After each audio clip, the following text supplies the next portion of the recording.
Nós estamos terminando o primeiro mês do ano.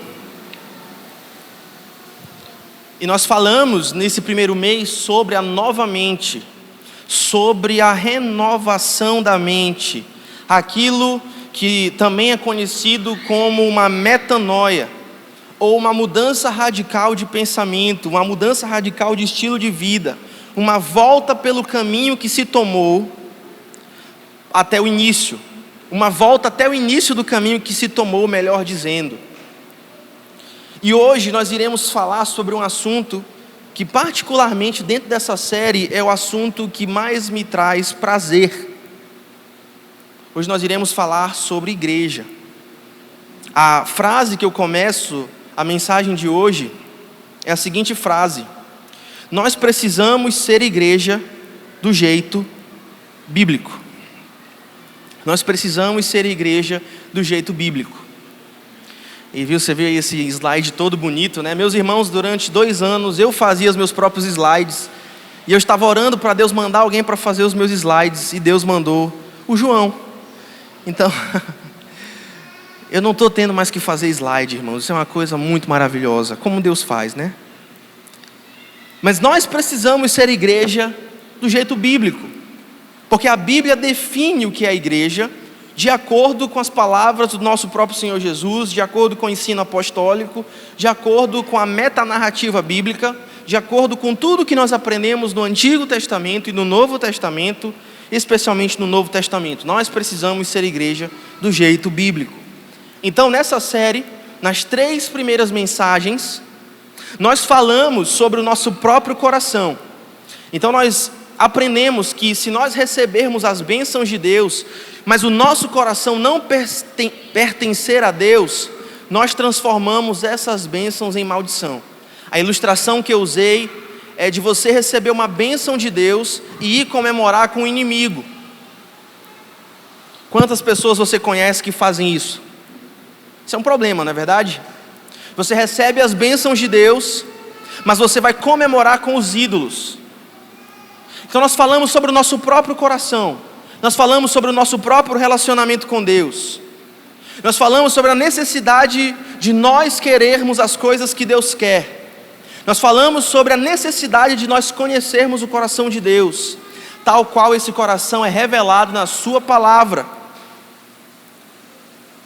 A questão é que quando você se relaciona com Deus, e quando o seu coração é alinhado com o coração de Deus, automaticamente, indissociavelmente, você começa também a se relacionar com o seu próximo. Você conhece algum homem de Deus ou alguma mulher de Deus genuínos que também não tem um grande amor pelas pessoas? Quero desafiar você a pensar sobre isso nessa noite. Você nunca vai achar nenhuma pessoa que é extremamente comprometido com o coração de Deus, que ama o Senhor e que também não é apaixonado por pessoas, e que não ama pessoas, e que não é consumido com a causa das almas perdidas, e com a necessidade de ajudar as pessoas que estão precisando de ajuda. Então, depois de nós alinharmos o nosso coração com o coração de Deus, depois de nós restaurarmos o nosso relacionamento com Deus, nós precisamos falar sobre como nós iremos nos relacionar com o próximo, e especificamente com a igreja, pois essa foi a instituição que Deus criou. A igreja é uma criação de Deus. Deus criou a igreja. Jesus instituiu a igreja para que nós pudéssemos alcançar a plenitude de vida dentro dessa instituição que Deus criou. Em outras palavras, se você ama a Deus, você necessariamente precisa amar a igreja. Quantos aqui amam a igreja? Quantos aqui amam viver igreja? Inclusive, no final do culto tem um anúncio, para quem queria ir um retiro de carnaval. Não vai ser um retiro, mas vai ser alguma coisa mais ou menos, né? Assim, fica ligado aí. Nós precisamos ser igreja do jeito bíblico. O nosso problema começa quando nós começamos a ler a Bíblia. Sabe por quê? Porque a Bíblia é um espelho da realidade. Quando você lê a Bíblia, diz o apóstolo Tiago, você está se olhando, e a Bíblia é que lê você, e não você que lê a Bíblia. Então, eu cresci indo à igreja. Muitos de vocês cresceram indo à igreja. E a minha experiência, e eu não somente ia na igreja onde meus pais eram líderes, mas eu também visitava muitas outras igrejas de amigos. Quando eu fui ganhando um pouco mais de autonomia, virando adolescente, virando adulto, eu comecei a visitar as igrejas, e muitas igrejas eu visitei. E o que eu vi em muitas igrejas é pálido. É uma representação pálida, xoxa, daquilo que eu vi na Bíblia, que é a igreja. Então a crise começa quando a gente se propõe a ver o que a Bíblia diz sobre o que igreja é. Quando nós vemos muitas igrejas, ou você vai para um extremo, ou você vai para o outro extremo. Ou você vai para o derrotismo, ou você vai para o triunfalismo barato. Ou você vai para o legalismo, ou você vai para a graça barata. Ou você vai para uma igreja que é um hospício, e que todo mundo está fritando peixe, e você sabe qual é essa igreja? Aleluia! Oh, aleluia! Isso é o fritar peixe, né? Pentecostal. Ou então você vai para a igreja legalista, em que até bater palma é coisa do diabo. Que aqui vai todo mundo para o inferno, né? Nesse tipo de igreja. São pálidas comparações quando nós vemos na Bíblia o que é a representação ideal do que é uma igreja. Muitas vezes as igrejas, elas têm boas intenções, mas são igrejas entediantes, são igrejas desconectadas com o seu bairro e com a sua cidade. Elas são igrejas descontextualizadas. São igrejas irritantemente seguras, e talvez esse seja o principal problema. Você conhece uma igreja muito limpinha? Você conhece uma igreja que na verdade é um clube, que na verdade não gosta de se envolver com os problemas da cidade, porque os problemas da cidade são muito feios, se você for olhar o problema da cidade. Sexta-feira eu fui visitar uma mulher em estado terminal de câncer. Numa sexta-feira à noite, eu apelando para a minha carne, queria estar fazendo outra coisa, não é verdade? Sexta-feira à noite. Os problemas da cidade são problemas reais e são problemas feios muitas vezes. E eu me deparando com aquela mulher, o câncer dela literalmente consumiu o corpo dela, porque é um câncer de nódulos, e os nódulos tomaram o corpo dela. E aquilo ali não era a coisa mais bonita de se ver. Mas estranhamente, dentro daquela situação, você via que Deus queria fazer alguma coisa ali, né? E eu estou representando vocês, sabia? E quando vocês vão visitar um enfermo, quando vocês vão resolver algum problema, vocês estão representando Jesus. Essa é a igreja. Essa é a igreja. E o nosso problema, mais uma vez, começa quando nós começamos a ler a Bíblia. Porque o que nós vemos na Bíblia, comparado com o que nós temos em muitas igrejas hoje, aquilo que nós temos em muitas igrejas hoje é uma comparação muito pálida, xoxa, mirrada, deformada. E nós precisamos refletir sobre isso. Jesus não era limpinho, no sentido de não se envolver com os problemas das pessoas. Não existia absolutamente nada seguro a respeito do ministério de Jesus. Essa semana também tive que aconselhar uma mulher que estava numa situação de violência doméstica. Os problemas da cidade e os problemas das pessoas não são problemas limpinhos. E Jesus não era um cara limpinho nesse sentido de não se envolver com as partes sujas da cidade. Pelo contrário. Jesus tocava leprosos, fazia amizade com prostitutas. Jesus recrutava cobradores de impostos, inclusive para serem seus apóstolos. Enquanto que algumas pessoas na igreja têm a mente fechada, no sentido de serem julgadores, hipócritas, Jesus amava os julgadores e os hipócritas e chamava eles para a mesa.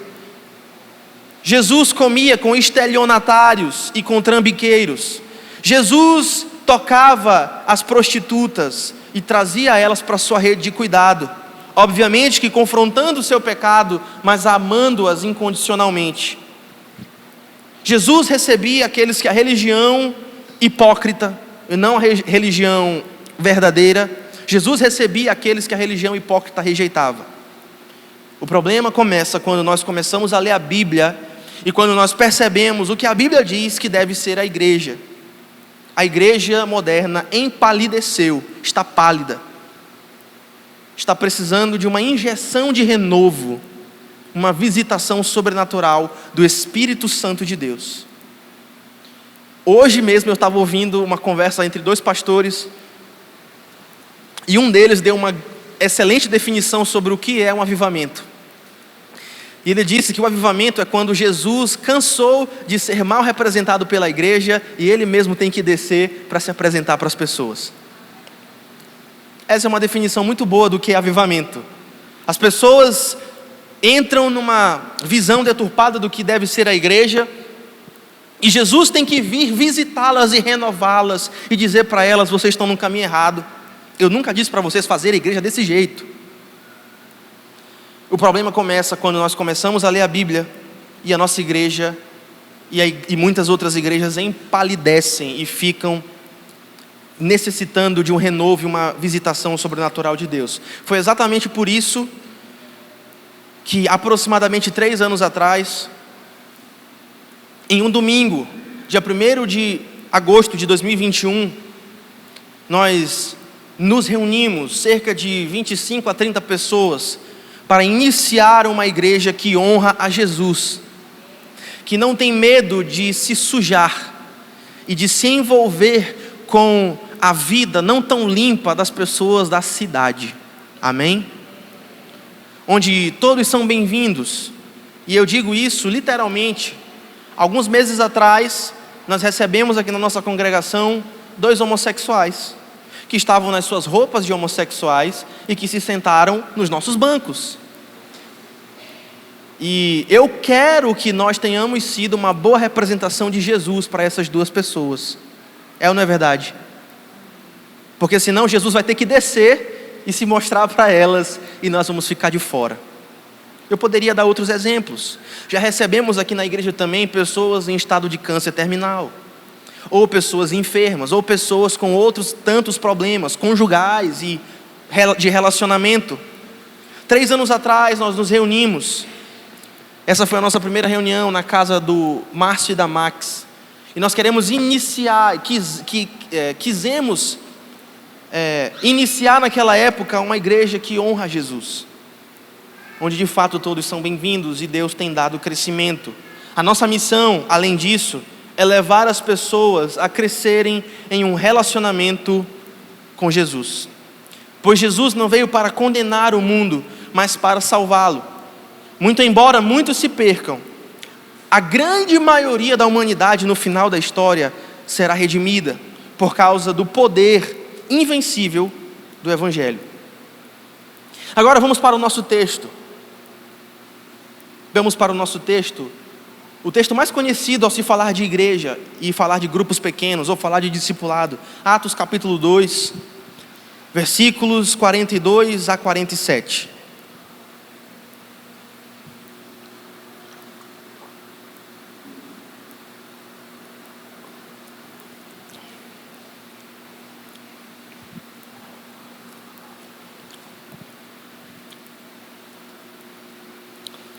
Só para lhe dar um pouco de contexto, o capítulo 2 de Atos é escrito após a ressurreição de Jesus e a sua assunção aos céus.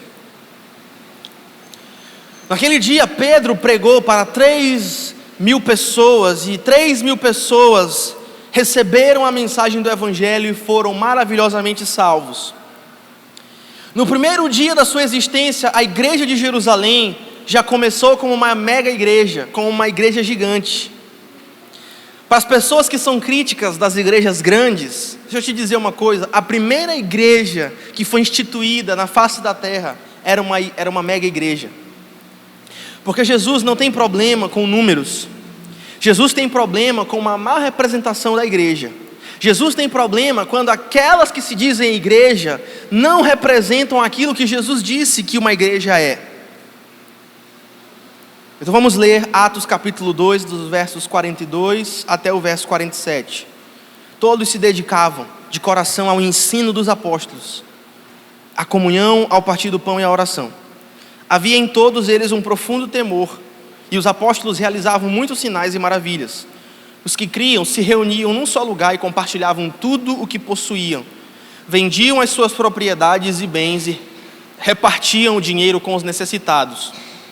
Adoravam juntos no templo, diariamente reuniam-se nos lares para comer e partiam o pão com grande alegria, sempre louvando a Deus e desfrutando a simpatia do povo, e a cada dia o Senhor lhes acrescentava aqueles que iam sendo salvos.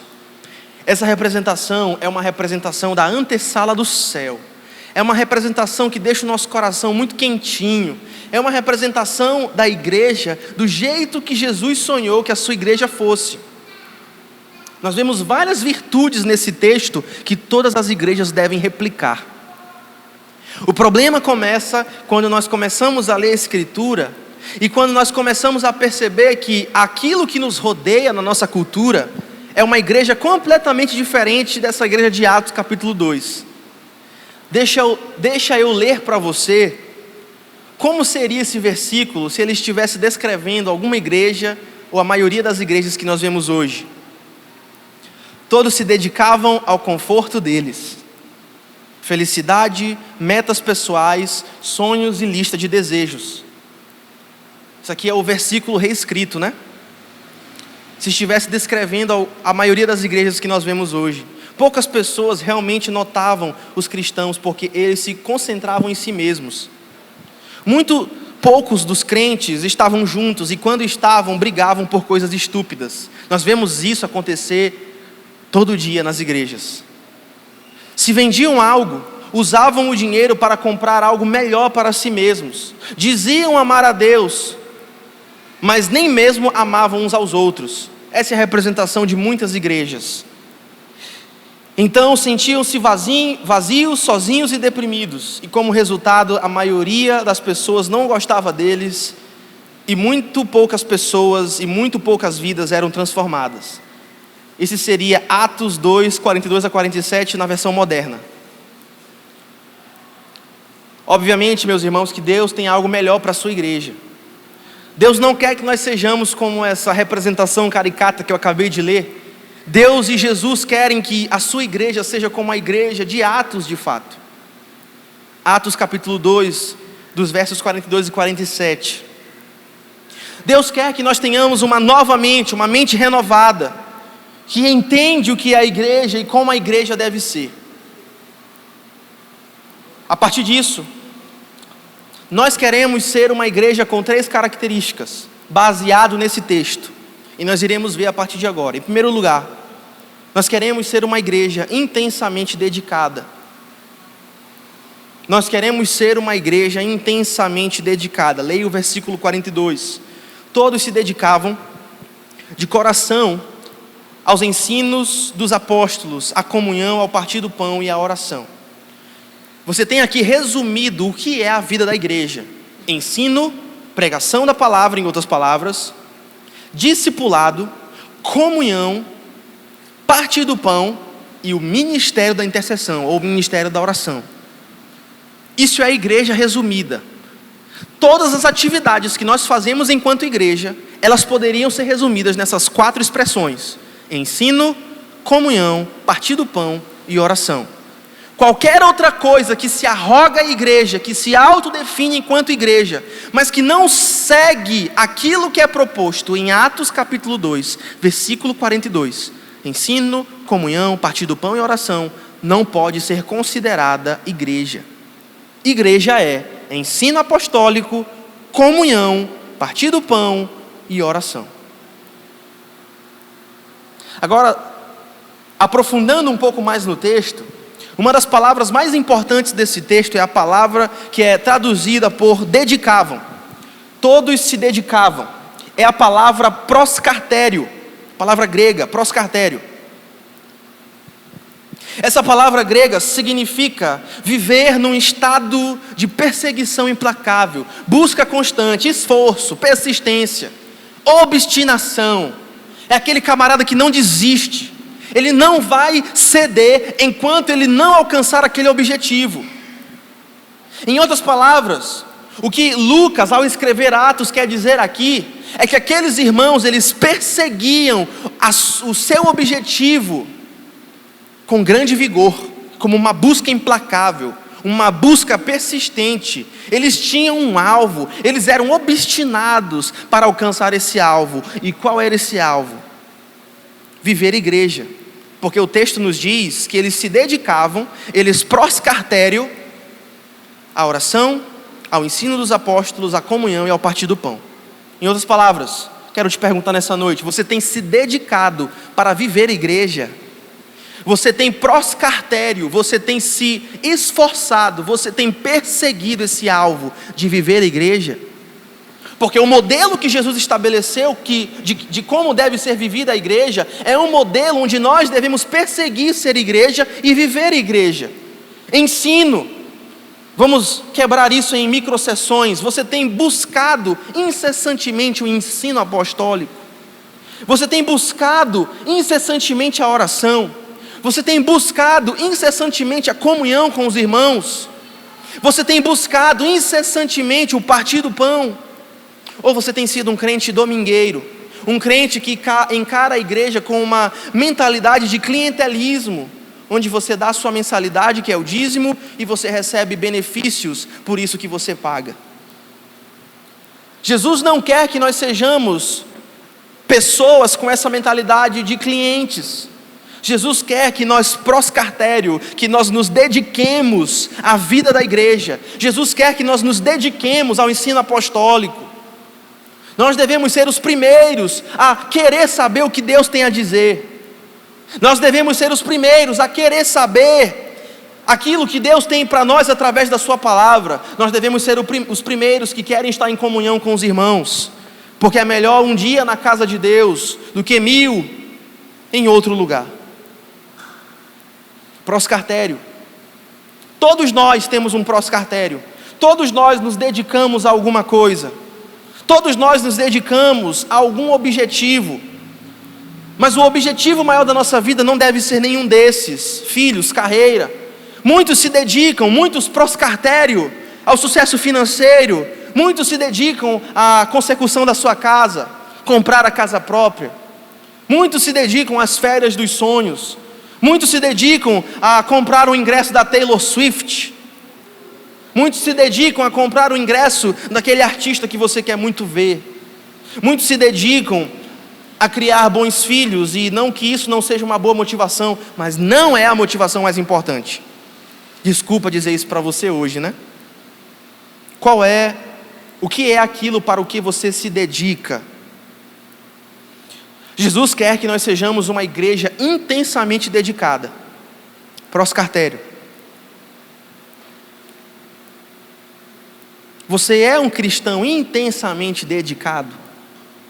Você passa na régua de Jesus?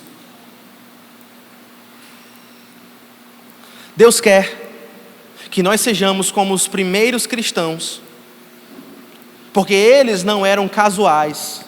Eles não eram, eu garanto para vocês que eles não eram domingueiros.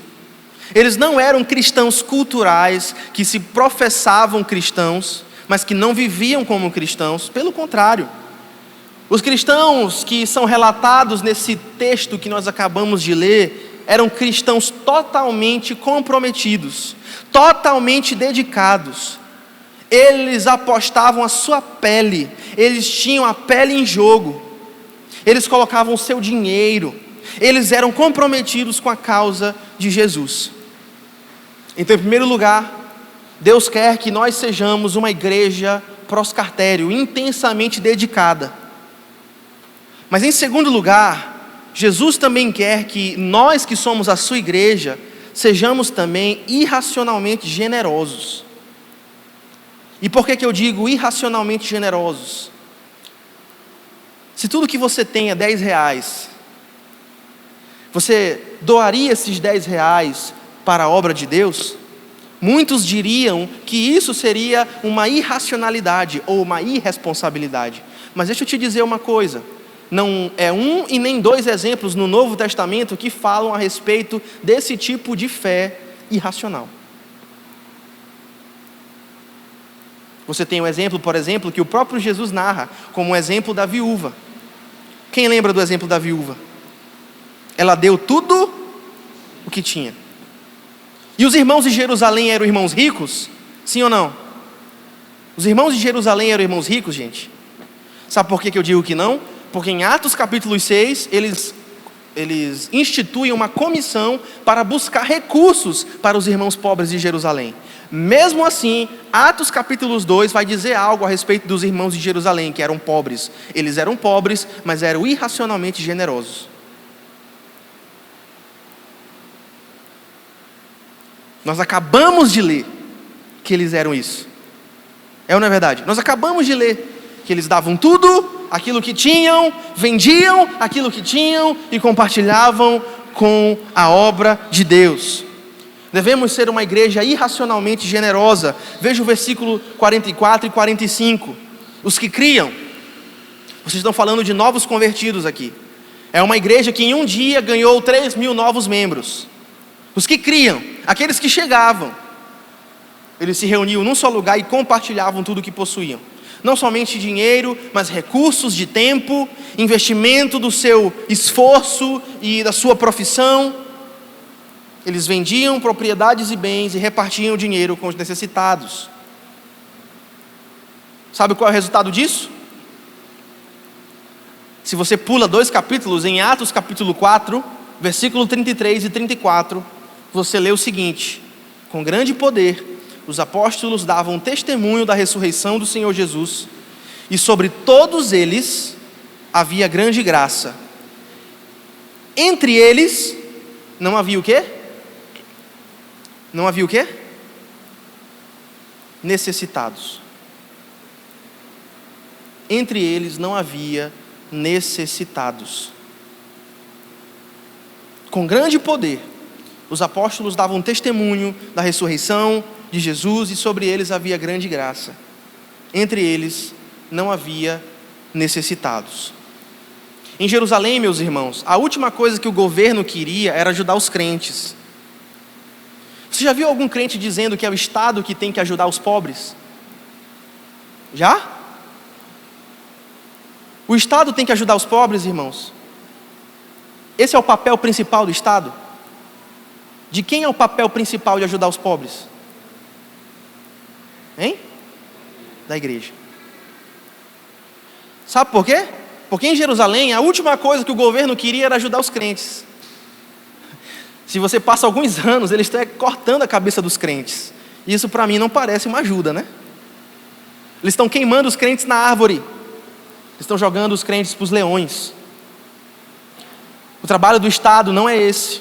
O trabalho da igreja é esse: ajudar os necessitados, fazer boa gestão dos recursos, direcionar esse esforço para que a necessidade de todos seja suprida.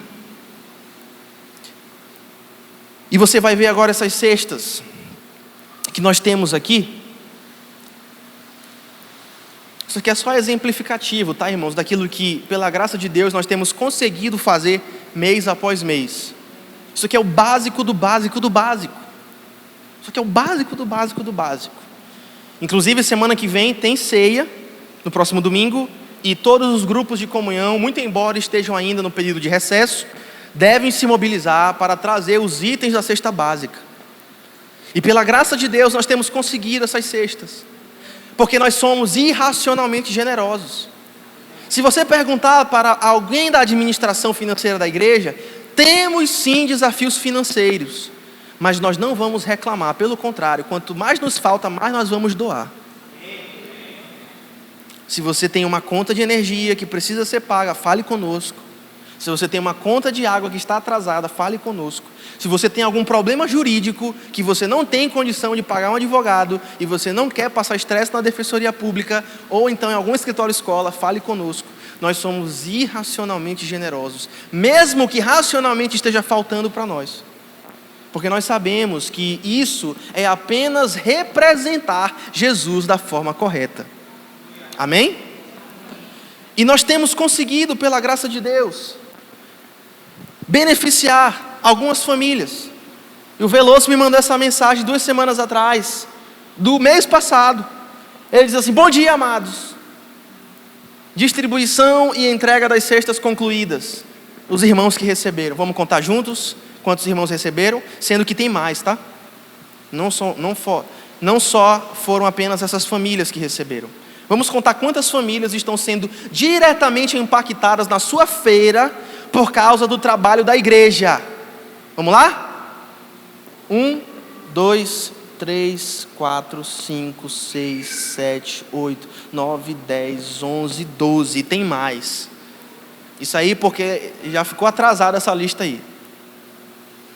Uma igreja de 100 membros. Isso pode parecer irracional. Mas é exatamente isso que nós queremos ser. Uma igreja irracionalmente generosa. Irracionalmente generosa. Não somente no que diz respeito às cestas básicas, e como eu falei aqui, isso é apenas exemplificativo. Existem mais famílias que receberam. Pode botar umas 20 famílias aí. 20 famílias! 20 famílias, meus irmãos. Através da generosidade dos irmãos, do compromisso de fidelidade, de entender o que é a igreja. E o resultado disso é que nós podemos servir a nossa cidade, servir a nossa comunidade, não permitir que ninguém na nossa comunidade fique necessitado. E assim se cumpre o versículo 34, entre eles não havia necessitados. Além disso, nós queremos doar, não só na questão das cestas básicas ou da alimentação, ou de algum auxílio financeiro, para aqueles irmãos que realmente estão precisando, mas também nós queremos ser irracionalmente generosos em outras áreas. Por exemplo, pode passar, isso aí, está certo aí, pode passar, volta, isso. Bom dia, pastor, essa mensagem eu recebi sexta-feira. Bom dia, pastor. Sou fulana, da Igreja Batista Liberdade, e gostaríamos de fazer um convite para o dia 24 de fevereiro. Gostaríamos muito de tê-lo falando sobre voluntariado. A ICPB fazendo escola de voluntários para outras igrejas na cidade. Sabe por quê? Porque essas igrejas olham para a nossa igreja, elas dizem assim: existe algo diferente ali. Então a nossa igreja está fazendo escola. E quanto eu vou cobrar por isso? R$0. Sabe por quê? Porque nós somos irracionalmente generosos. Poderia cobrar o material, eu que fiz, na verdade Deus fez através de mim, mas eu não vou fazer isso. Sabe por quê? Porque nós somos irracionalmente generosos. Nós queremos dar e dar e dar e dar e dar. Nós queremos doar e abençoar e abençoar e abençoar. E nós queremos fazer isso para muitas outras igrejas. E quantas outras igrejas olham para a nossa igreja e dizem: olha, nessa igreja existe algo que pode ser benéfico também para a nossa comunidade. Nós queremos doar.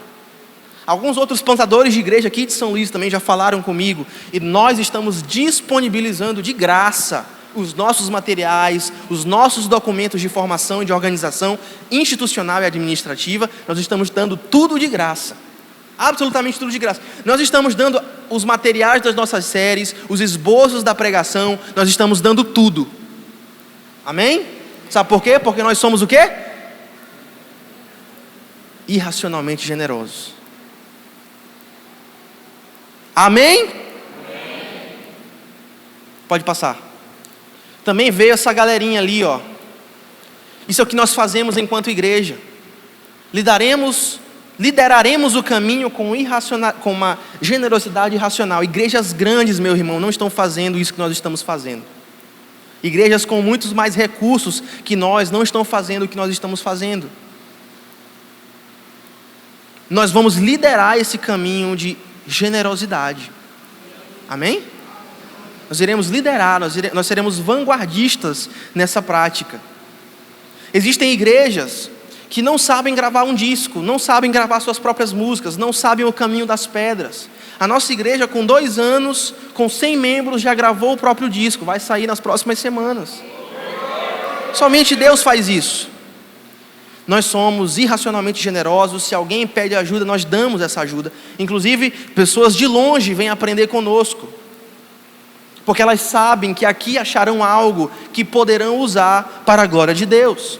Então, veio essa equipe de Barra do Corda, já veio também a equipe da Igreja Batista do Turu, e agora nós estamos tendo a oportunidade de expandir isso também para a Igreja Batista da Liberdade, e também o pastor Davi da Igreja Base pediu também uma consultoria sobre esse tipo de organização. E sabe o que nós vamos fazer? Doar. Nós vamos doar. Nós vamos entregar de mão beijada. Sabe por quê? Porque quando igrejas sérias nessa cidade se fortalecem, o reino de Deus ganha. Louvado seja o nome do Senhor. E vocês devem ser irracionalmente generosos, porque Deus foi irracionalmente generoso. Inclusive, Paulo diz o quê? Que a cruz é escândalo. Quem daria o seu filho para morrer por quem quer que seja? Mas Deus fez isso.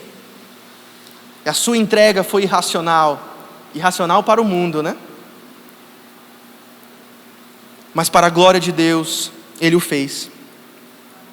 Um povo vem de longe para aprender conosco. E nós aprendemos. Isso aí foi um treinamento, não foi sobre voluntariado. Isso aí foi um treinamento sobre social media, criativo, rede social, né? Crescimento orgânico, como fazer um posicionamento na rede social. Igrejas vindo aprender conosco, igrejas maiores do que nós, tá? Com mais membros e mais dinheiro. Mas não é sobre membresia, não é sobre dinheiro, meus irmãos. É sobre visão e fidelidade. E quando uma igreja tem visão e fidelidade, Deus abençoa. Porque se a vontade de Deus, se a vontade é de Deus, e se a missão e a visão vêm de Deus, Deus se encarrega de pagar essa conta. Então nós seremos essa igreja que é uma igreja intensamente dedicada, Proscartério. Nós seremos uma igreja intensamente dedicada, que vai buscar essa vida de igreja. Nós seremos uma igreja irracionalmente generosa. E por último, nós seremos uma igreja dedicada na missão de discipular a cidade. Afinal de contas, não somos um clube. Ou nós somos? Vocês têm medo de se sujar com os problemas dos outros? Ou vocês querem ficar limpinhos aí no status quo da vida cristã de vocês? Existe uma cidade sangrando. Essa cidade se chama São Luís. Pela soberania de Deus, pela sua pré-ordenação, pela sua predestinação, Ele nos colocou nessa cidade e não em outra cidade. Jesus nos colocou em São Luís, não em Barra do Corda. Jesus nos colocou em São Luís e não em São Paulo. Jesus nos colocou em São Luís e não em qualquer outro lugar. Além disso, Jesus nos colocou na Aurora, pelo menos por enquanto, e não, sei lá, na cidade operária. É ou não é verdade? Eu sou doido para plantar uma igreja na cidade operária. Quem sabe, né? Daqui a algum tempo.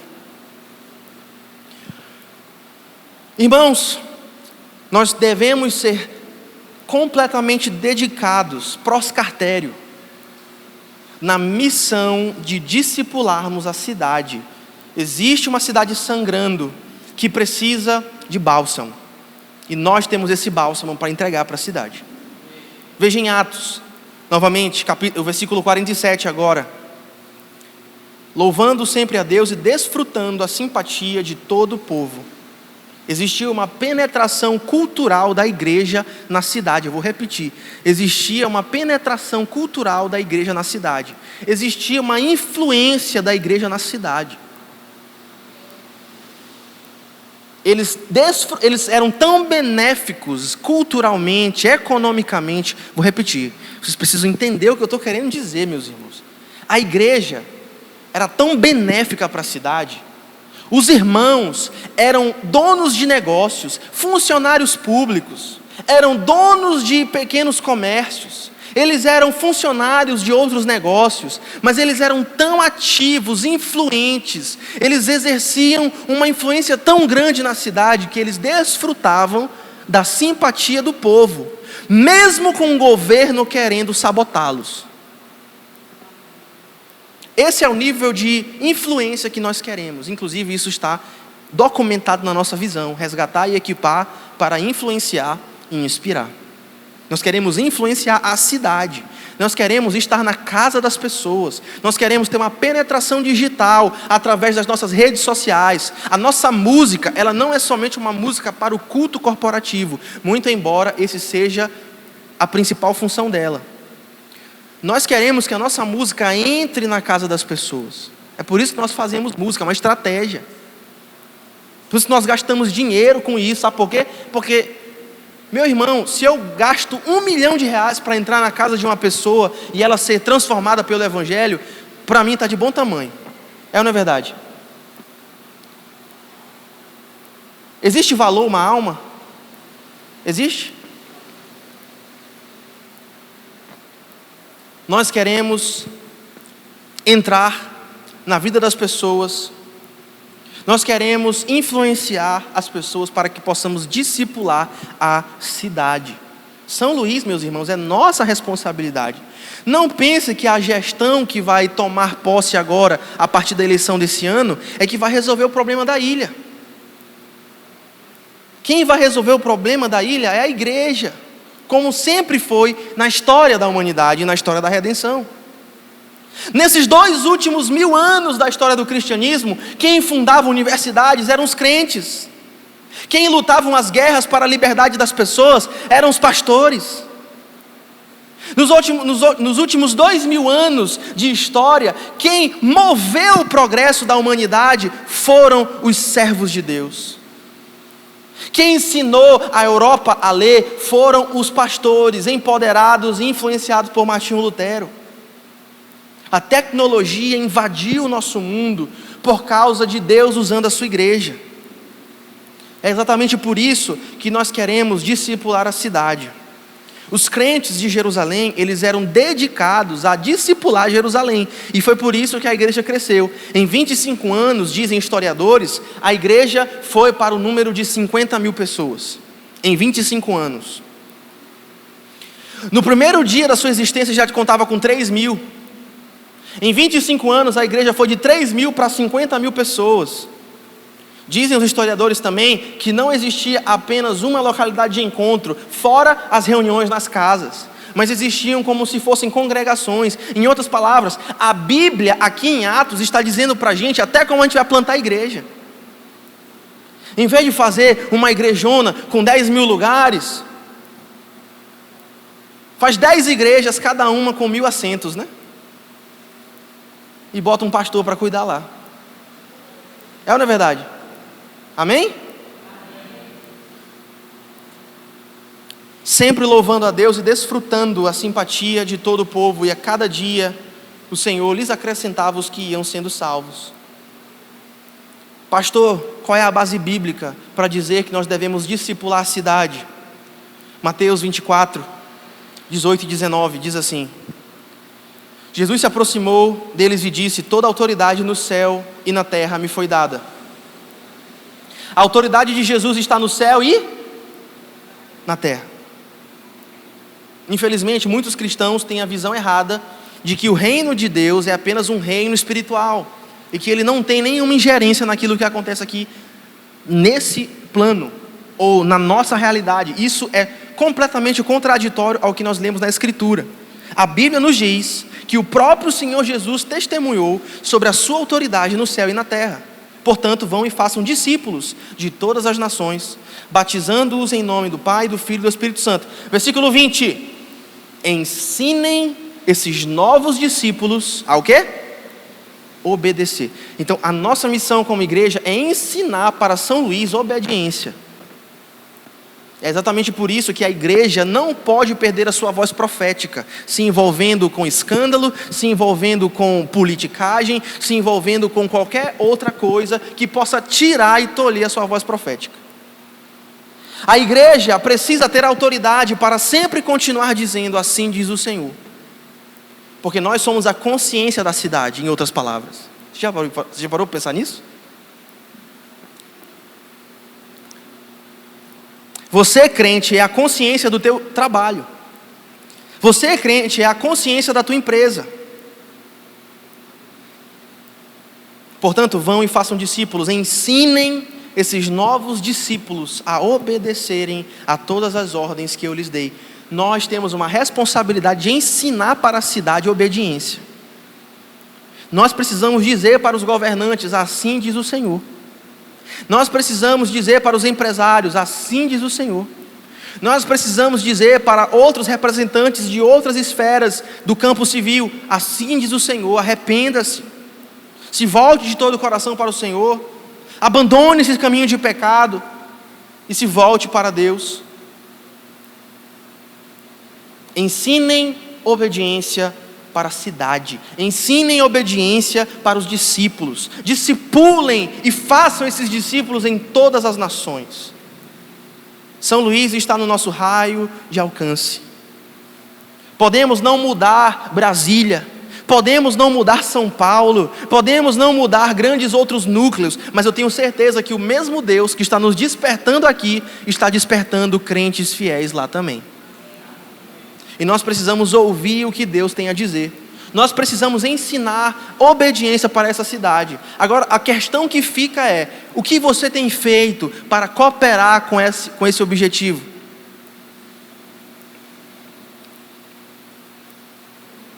Ensinem esses novos discípulos a obedecerem.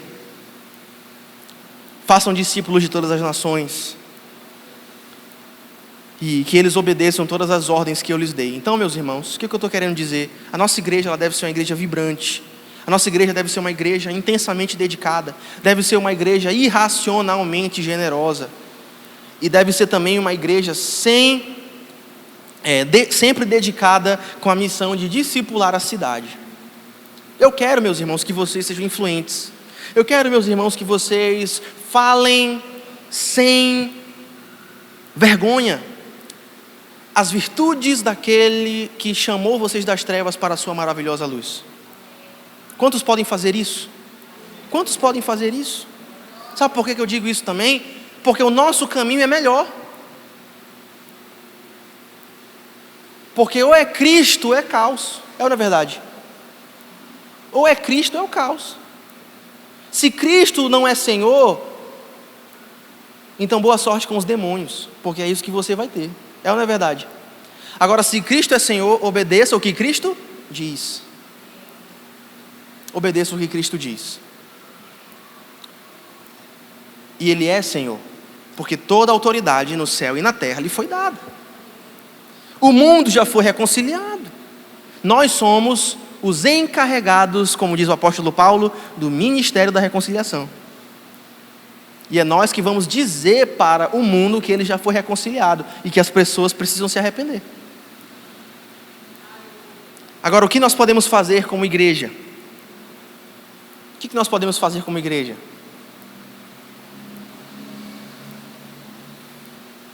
Pode passar. Todos os crentes devem se unir para que ninguém passe necessidade na igreja. Se existe algum irmão aqui tendo alguma dificuldade, precisando de uma cesta básica, precisando de uma orientação jurídica, precisando de alguma coisa, um conselho, precisando de um aconselhamento bíblico, precisando de uma palavra, precisando de um abraço, todas essas necessidades devem ser supridas pela igreja local. Nós devemos atender às necessidades da comunidade. Além disso, nós devemos traduzir a palavra de Deus para cada idioma na terra. E glória a Deus que recursos que são adotados e que são recolhidos na igreja financiam missionários também, para que estes se dediquem ao trabalho de traduzir as escrituras para os povos não alcançados. Além disso, nós devemos dar de graça. conhecimento para o povo que é analfabeto de Bíblia. Já pensou? Nós devemos erradicar a pobreza bíblica na nossa geração. Nós devemos ensinar a palavra para as pessoas, para os jovens, para as crianças, para os adultos, para os idosos, para aqueles que têm necessidades especiais, para aqueles que têm alguma outra dificuldade. Nós devemos erradicar a pobreza bíblica na nossa geração. Eu estou falando de aspectos práticos, nós podemos fazer isso. E além disso, a parte que eu mais gosto, nós devemos auxiliar no plantio de igrejas doadoras de vida em cidades pelo mundo. Começando aqui em São Luís do Maranhão. Começando no nosso estado. Existem cidades, irmãos, que estão debaixo do jugo do legalismo. Igrejas extremamente legalistas, líderes extremamente controladores. Pessoas que usam a palavra de Deus em vez de libertar as pessoas para aprisioná-las. Deus tem um chamado para nós, para plantar igrejas nesses locais. Meus irmãos, o que vai salvar a nossa nação e o mundo é o plantio de igrejas saudáveis. Não é qualquer coisa além disso. É o plantio de boas igrejas, com pastores e liderança séria, com ensino bíblico sólido, igrejas contextualizadas, igrejas contemporâneas, igrejas que têm missão e visão clara, e igrejas que não pedem perdão por pregar a verdade.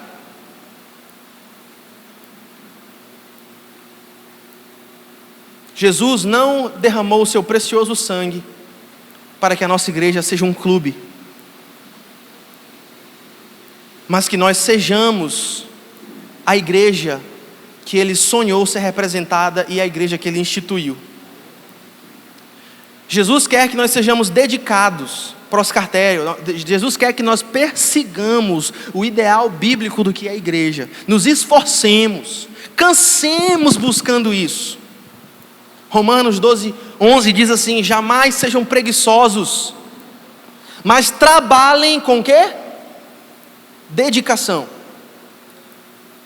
Trabalhem com dedicação e sirvam ao Senhor com entusiasmo.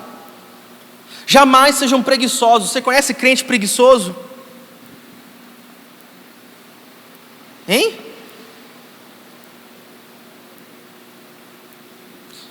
Paulo adverte severamente esses irmãos e diz assim: vocês não podem ser preguiçosos. Vocês precisam trabalhar com dedicação e servir a Deus com o quê? Entusiasmo. Você conhece alguém que serve a Deus meia boca? Como quem está fazendo um favor para Deus? Conhece alguém assim? Trabalhem com entusiasmo.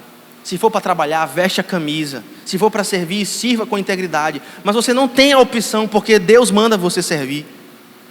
Em 1 Coríntios 15:58 diz assim: portanto, meus amados irmãos, sejam fortes e firmes. Trabalhem sempre para o Senhor com entusiasmo. Pois vocês sabem que nada do que fazem para o Senhor é inútil para refletir e praticar. Convidamos você, nessa noite, para fazer parte dessa igreja.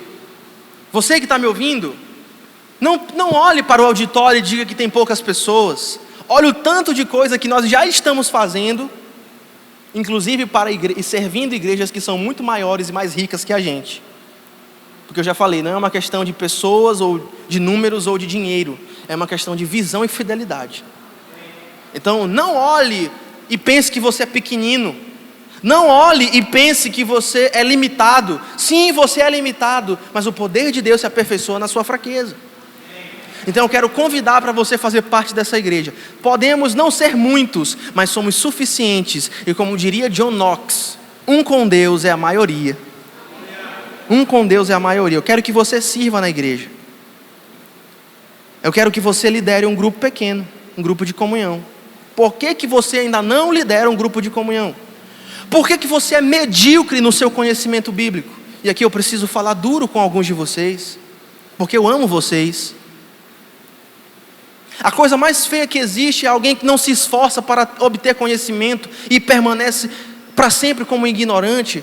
Qualquer outra área da vida, se você vê uma pessoa que não gosta de estudar, uma pessoa preguiçosa, você diz que isso é uma coisa terrível. E você diz que essa pessoa é uma pessoa que não é um exemplo a ser seguido. E por que que isso é aceitável dentro da igreja? Por que que existem ignorantes de Bíblia dentro da igreja? Por que que quando um homem começa a se interessar por teologia, todo mundo já diz que é para ele ir para o seminário? O que as pessoas estão dizendo de fato é que elas não conseguem suportar alguém que não é medíocre como elas. E manda esse cara para fora. Vai para o seminário, vai estudar. Não, meus irmãos, eu não fui para o seminário. Mas eu sei que é inadmissível para mim, como servo de Jesus, ser um ignorante de Bíblia, ser um ignorante bíblico. Por que que você não conhece versículos decorados? Por que que você não tem salmos inteiros decorados? Por que que a sua vida devocional ainda não está como deveria ser? Eu quero que você conheça a Deus. Deus quer que você o conheça. Deus tem tesouros para cada um de nós. Falta a nós buscarmos a Ele com intensidade. Meus irmãos, Deus tenha misericórdia de nós, mas venha participar, venha servir no ministério. Por que que você ainda não serve no ministério? Por que que você ainda não é voluntário de nada? Lidere um grupo de comunhão, mas se você não quiser, faça um discipulado. Você não consegue cuidar de uma pessoa? Ah, pastor, mas ainda tem coisas na minha vida que precisam ser tratadas. E por que não trata? Hein? Se Jesus for conversar honestamente com cada um de vocês, vocês mesmos vão descobrir que muitas das respostas e das desculpas que vocês dão não são desculpas aceitáveis. É ou não é verdade? Vocês sabem que é. Vocês sabem que é. Venha fazer parte desse projeto. Venha se dedicar à igreja. Venha se dedicar à obra de Deus. Venha ser irracionalmente generoso com os seus recursos e venha se comprometer com um discipulado da cidade. Deixa eu te dar algumas orientações práticas. Leia a palavra de Deus, mas cuidado, porque a palavra de Deus é viva e eficaz, e mais cortante do que qualquer espada de 2 gumes, e está apta para dividir juntas e medulas, alma e espírito, e discernir os caminhos tortuosos, os meandros do coração do homem. Leia a sua Bíblia. Você tem um plano de leitura mensal, diário. Qual é a sua desculpa? Quantos estão lendo a Bíblia todo dia aqui? Meus irmãos, nós precisamos levar Deus a sério. Leia a palavra de Deus, mas cuidado, porque a palavra de Deus está viva. Amém? Sirva na igreja, mas cuidado. Amar a Deus e servir as pessoas é algo viciante. Dá propósito real para a sua vida. Às vezes a sua vida está uma vidinha, né? Ou vidinha mais ou menos, né? E tudo que você precisa é servir alguém. É se libertar da ditadura de viver para si próprio. Você precisa servir alguém, você precisa servir a Deus, amar a Deus, servir as pessoas. Junte-se a um GC. Por que você ainda não faz parte de um GC? Me diga aí. Mas cuidado, a comunhão e o encorajamento que recebemos da comunidade da fé no G6 cura a alma. E você cresce no GC, e eu digo isso sem medo de ser um herege, porque isso é uma orientação apostólica, tá? Do ensino apostólico. Você não vai crescer o tanto que você cresceria se você não for para o GC. É impossível. Impossível.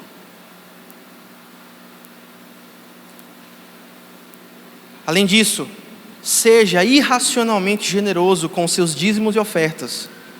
Ajude na manutenção da casa de Deus e no avanço do reino de Deus. Mas cuidado, você vai começar a ver milagres financeiros na sua vida. Sabe por quê? Porque essa é a única parte das Escrituras em que Deus se permite ser provado. Seja irracionalmente generoso com seus dízimos e ofertas. Ajude na manutenção da casa de Deus e no avanço do seu reino. Mas cuidado, você vai começar a ver milagres financeiros na sua vida e Deus rompendo e respondendo na medida daquilo que nós temos fé e não daquilo que doamos. Porque o problema é o coração incrédulo. Nunca é o dinheiro. O problema é o coração. E além disso, por último, ore diariamente. Mas cuidado, você vai ver milagres. Você vai começar a ter sensibilidade espiritual. Você vai começar a andar em lugares altos com Deus. Deus vai começar a lhe mostrar coisas. Deus vai começar a lhe dar impressões. Deus, quem sabe, lhe dá uma palavra de conhecimento, para que você possa romper sobre a vida de alguém. Deus vai começar a lhe curar fisicamente. Nós cremos ou não cremos no poder de Deus? Eu creio no poder de Deus. Sabe por quê? Porque a Bíblia diz que nós devemos crer. Nós não devemos abrir o nosso coração, diz o autor aos Hebreus, para a incredulidade. Um perverso coração de incredulidade que nos afasta do Deus vivo. Eu quero a distância de gente incrédula. Só quero proximidade para ajudar essa pessoa, né? Mas faça tudo isso. Eu quero convidar você a se comprometer com essa missão. Nós temos uma grande missão a cumprir. Você que ainda não serve num voluntariado, eu quero convidar você a servir numa área do voluntário. Você que ainda não cuida de ninguém, mas você sabe lá no fundo que Deus já lhe disse que você tem condições de cuidar de alguém. Você tem condições de se libertar dessa amarra de individualismo para cuidar de alguém. Uma pessoa que seja. Um cristão mais maduro, pega um cristão menos maduro na fé e desenvolve esse camarada para maturidade. Para o perfeito padrão que é a estatura de Cristo. E eu quero convidar você para participar desse projeto. Então nós queremos ser uma igreja que é uma igreja intensamente dedicada à oração, ao ensino apostólico, à comunhão e ao partir do pão. Nós queremos também ser uma igreja que é uma igreja irracionalmente generosa, não somente na questão financeira, mas na questão de recursos como um todo. E nós queremos ser uma igreja que compartilha sem desculpas o amor de Jesus para discipular a cidade. Amém? Se você ainda não quer dar uma resposta, você não precisa dar uma resposta para mim. Você tem que dar uma resposta para Deus. Você tem que pedir para Deus sondar o seu coração. Quais são as motivações pelas quais você tem vivido a sua vida cristã? No seu coração, o que é a igreja? Como é que você encara a igreja? Será que o padrão através do qual você enxerga a igreja é o mesmo padrão que Cristo enxerga? Como é que você enxerga o serviço? É um favor que você está fazendo, porque você é voluntário? É isso que Jesus diria? É assim que Jesus olharia? Sonde o seu coração para saber se você está na fé. Como é que você lida com as suas finanças? O dinheiro é seu senhor ou você é o senhor do seu dinheiro e Jesus é o senhor do seu coração? Aonde está o teu tesouro? Aí estará o teu coração.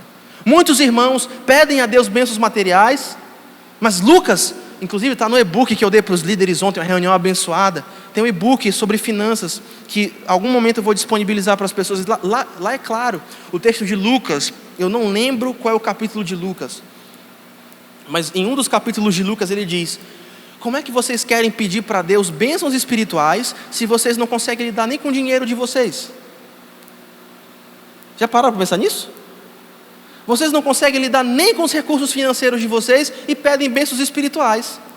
É aquele mesmo papo que eu falei na semana passada. A gente ganha as bênçãos de Deus, mas o nosso coração não está alinhado. A gente vai comemorar com os ídolos.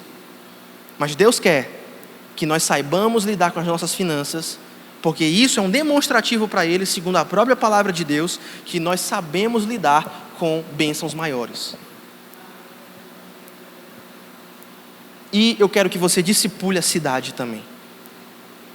Compartilhe. Uma forma de você discipular a cidade é entrar na casa das pessoas digitalmente. Compartilhe as mensagens daqui da nossa igreja. Compartilhe as músicas quando elas saírem. Olha, essa música é uma bênção. Ouve. Não é não? Naquele momento a palavra de Deus vai ministrar no coração dele. Jesus vai pegar ele. Manda uma mensagem, manda um corte de uma pregação. Olha aí, ouve isso aí. Isso é para ti, que eu te conheço. É ou não é verdade?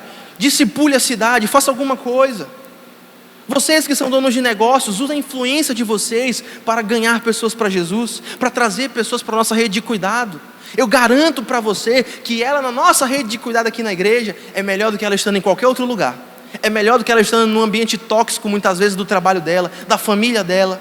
Traz ela para a igreja. Vamos ensinar a Bíblia para esse povo. Vamos tirar o analfabetismo bíblico espiritual dessas pessoas, para que elas se libertem de vez, e para que não vire aquele cristianismo de manutenção, né? Ai, meu Deus, ai, que vida difícil, ai, todo dia eu expulso um demônio de mim mesmo, aí depois né? Aí fica aquele negócio terrível.